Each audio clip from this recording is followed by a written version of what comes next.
ನಿನ್ನೆ ಬಂದು ನಾನು ನನ್ನ ಮಿತ್ರ ಸುಧಾಕರ್ಗೆ ಮತ್ತು ಅನೇಕ ಹಿರಿಯರಿಗೆ ಇಲ್ಲಿ ಬಂದು ನನ್ನ ಶ್ರದ್ಧಾಂಜಲಿ ಅರ್ಪಿಸಬೇಕಾಯಿತು. ಅಲ್ಲಿ ಭಾಳ ಹೊತ್ತಾಯಿತು. ಅಷ್ಟೊತ್ತಿಗೆ ತಾವಿಲ್ಲಿ ಮುಗಿಸ್ಬಿಟ್ಟಿದ್ದೀರಿ. ಇವತ್ತು ಒಂದು ದುಃಖ, ಒಂದು ಸಂತೋಷ. ಹೊರಟ್ಟಿಯವರು ಭಾಳ ಆತ್ಮೀಯವಾಗಿ ನಮ್ಮನ್ನೆಲ್ಲ ಈ ಸಭೆನ ನಡೆಸಿದಂಥ ರೀತಿ ಒಂದು ಮಾದರಿಯಾಗಿದೆ. ಎಷ್ಟೇ ನೋವಿದ್ರೂ ಕೂಡ ಆ ಸ್ಥಾನದಿಂದ ನನಗೆ ನೀವು ನಮ್ಮೆಲ್ಲರೂ ಕೂಡ ಕೃತಜ್ಞತೆ ಸಲ್ಲಿಸಬೇಕು ಅಂತೇಳಿ ಅವರಿಗೆ ಒಂದು ಇಚ್ಛೆ ಇತ್ತು. ಆದರೆ ರಾಜಕೀಯ, ಹರಿಪ್ರಸಾದ್ ಅವರು ಮಾತಾಡಿದ ಮಾತು ಇದನ್ನೆಲ್ಲ ನನಗೆ ಚರ್ಚೆ ಮಾಡೋಕ್ಕೆ ಹೋಗುವುದಿಲ್ಲ. ನಾನು ಅವರಿಬ್ಬರು ಒಪ್ಪಂದಕ್ಕೆ ಬಂದಿದ್ದು. ಆ ಸಂದರ್ಭ, ಮಾತುಗಳು, ಅವರ ಪಕ್ಷದ ನಿರ್ಧಾರಗಳು ಇವೆಲ್ಲ ಕೂಡ ಬೇರೆ ಬೇರೆ ವ್ಯತ್ಯಾಸಗಳು ಬಂತು. ಲೆಟ್ ಅಸ್ ಫರ್ಗೆಟ್ ಇಟ್, ಮುಂದಕ್ಕೆ ಹೋಗೋಣ. ಅವರು ಪಾಪ ಯಾವ ವಿಚಾರ ಕೂಡ ಎತ್ತಲಿಲ್ಲ. ಇವತ್ತು ನಾನು ಈ ರಾಜ್ಯದ ಜನತೆಯ ಆಶೀರ್ವಾದದಿಂದ ನಮ್ಮ ಪಕ್ಷದ ಅಧ್ಯಕ್ಷರು ಮಲ್ಲಿಕಾರ್ಜುನ್ ಖರ್ಗೆ ಸಾಹೇಬರು, ಮಹಾತ್ಮ ಗಾಂಧೀಜಿಯವರು 100 ವರ್ಷದಿಂದ ಈ ಜಾಗದಲ್ಲಿ ಕೂತಿದ್ರು. ಇವತ್ತು ಅವರು ಕೂತಿದ್ದಾರೆ. ಸೋನಿಯಾ ಗಾಂಧಿಯವರು, ರಾಹುಲ್ ಗಾಂಧಿಯವರು ಮತ್ತು ಎಲ್ಲ 135 ಜನ, 36 ಜನ ಶಾಸಕರು, ನಮ್ಮ MLCಗಳೆಲ್ಲ ಸೇರಿ ರಾಜ್ಯದ ಜನತೆಯ ಆಶೀರ್ವಾದದಿಂದ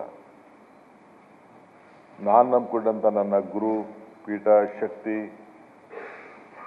ಮನೆ ಮಠಾಧಿಪತಿಗಳು, ಎಲ್ಲ ಧರ್ಮದವರು ಕೂಡ ನನಗೆ ಆಶೀರ್ವಾದ ಮಾಡಿ,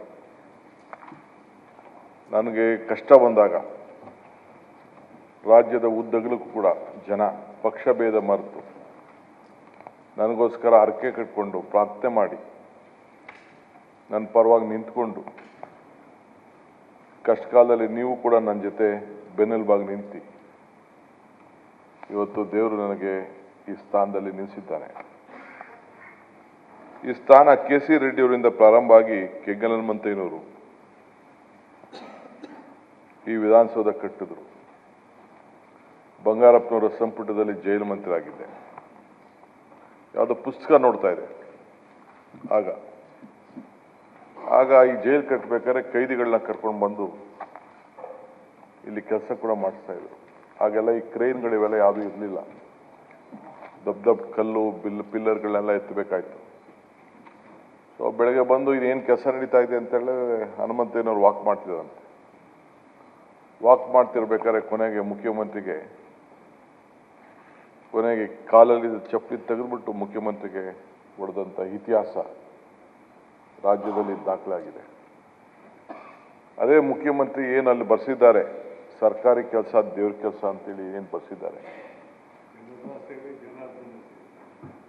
ದಯವಿಟ್ಟು ತಾವು ಸುಮ್ಮನೆ ಕೂತ್ಕೊಳ್ಳಿ ಪ್ಲೀಸ್.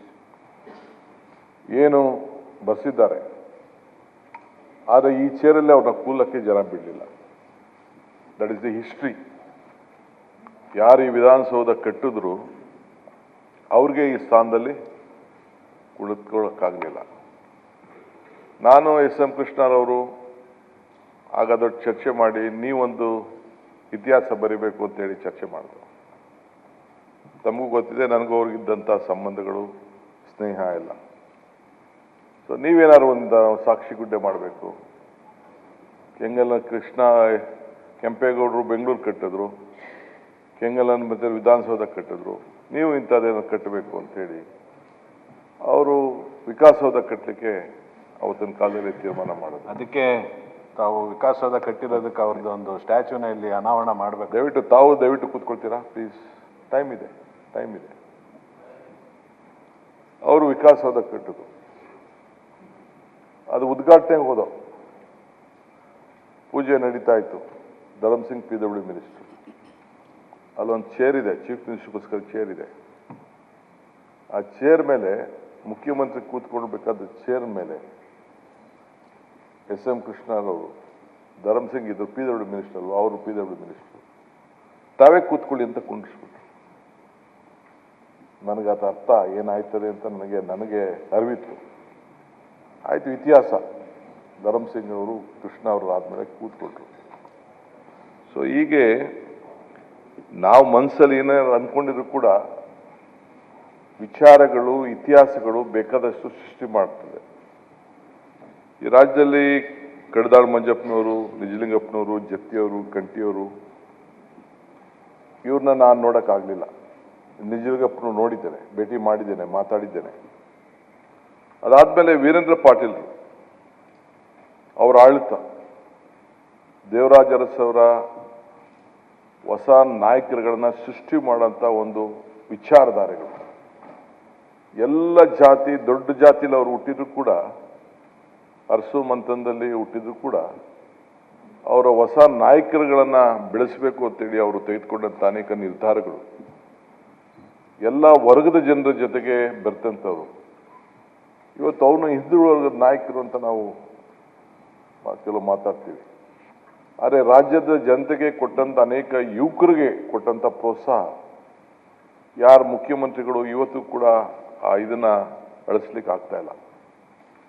ಅವರು ನಮಗೆಲ್ಲ ಉಳುವರಿಗೆ ಭೂಮಿ ಕೊಡಬೇಕು ಅಂತೇಳಿ ಅವತ್ತಿನ ಕಾಲದಲ್ಲಿ ಕೇಂದ್ರ ಪಕ್ಷ ತೀರ್ಮಾನ ಮಾಡಿದಾಗ ಕೂಡ ನಮ್ಮ ರಾಜ್ಯದಲ್ಲಿ ಆ ಬಡ ಜನತೆಗೆ ಕೊಟ್ಟಂತ ತೀರ್ಮಾನ ಇದೆಯಲ್ಲ, ಇದು ಒಂದು ಇತಿಹಾಸ, ಉಳುವರಿಗೆ ಭೂಮಿ ಅಂತ ಹೇಳಿ.